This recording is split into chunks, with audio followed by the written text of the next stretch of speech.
हंगू ऐं कोहाट केपीके में बरसाति जारी आहे।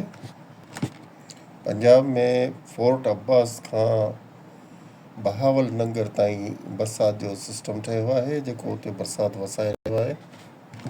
बलोचिस्तान में कला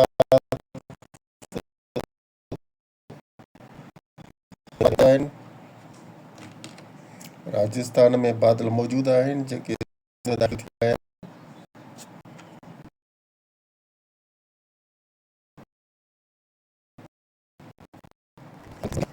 छा आहे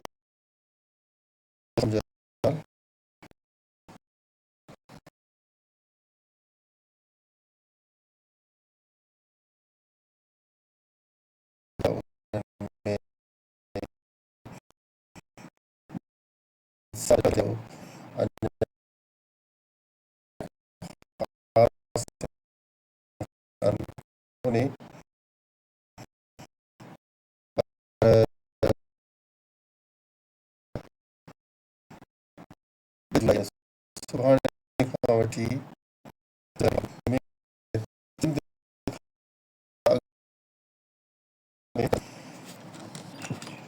3 जुलाई ते सिंध जे इलाइक़नि ओबाड़ो, कंदकोट, सालेपट, पनवाकल, सखर ऐं अछड़े थर जे कुझु इलाइक़नि में बरसाति जो इम्कान आहे ऐं इन खां अलावा थरपारकर जे इलाइक़नि मिठी, इस्लामकोट, नंगर पारकर, छाछरो, उमरकोट ऐं खिपरो जे इलाइक़नि में किथे किथे बरसाति जो इम्कान आहे। इहो 3 जुलाई ते थींदो।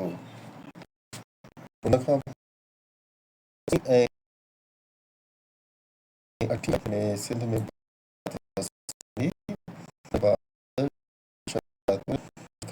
लाड़काणो, कीर्तन वारी पूरी पट्टी थी ऐं थरबोलो खान, कराची ऐं घारो, नूरियाबाद ऐं इन्हनि इलाइक़नि में यानी कि ओलह पासो सिंध वारो उन्हनि इलाइक़नि खां अलावा इस्लामकोट, नंगर पारकर, छाछरो, डाहली, उमरकोट जे इलाइक़े में बरसाति आहे। जॾहिं त बदीन ऐं मादली, हैदराबाद ताईं बादल जा हल्का फुल्का पहुची सघनि था। जॾहिं त ठठो, ऐं घारो में बि 7 ऐं 8 तारीख़ ते बरसाति जा इम्कान आहिनि।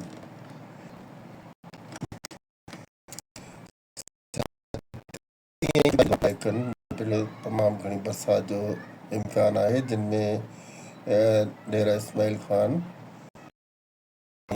जंग सदर, इस्लामाबाद, फैसलाबाद ऐं गुजरांवाला, इन खां अलावा बहावल नगर, बहावलपुर ऐं रहीम यार ख़ान जा इलाइक़ा, इन्हनि इलाइक़नि में काफ़ी ज़्यादा बरसाति थियण जा इम्कान।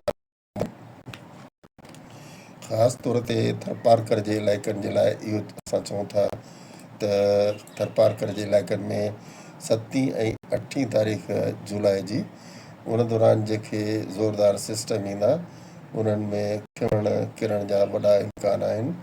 उन जे लाइ एहतियाती उपाय वठणु घुरिजनि ऐं बरसाति जे शुरू थियण खां अॻु में ई पंहिंजो बचाव जो बंदोबस्तु करणु घुरिजे ऐं पंहिंजे जानवरनि जे बचाव जे लाइ पिणु उन्हनि जी हिफ़ाज़त जे लाइ बंदोबस्तु करणु घुरिजे त किथे खिमण किरे त नुक़सानु न थिए।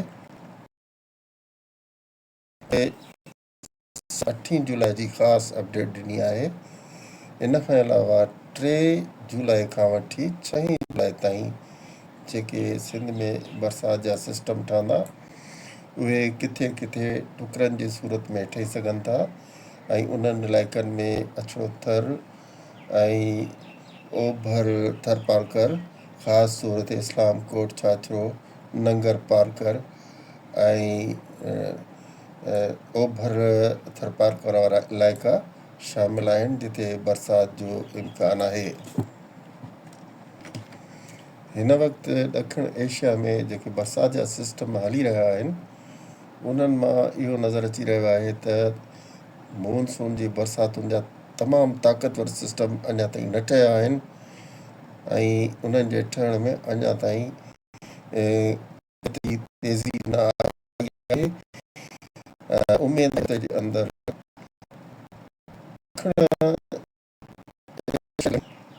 बरसात जा ताक़त वठण खां पोइ उहे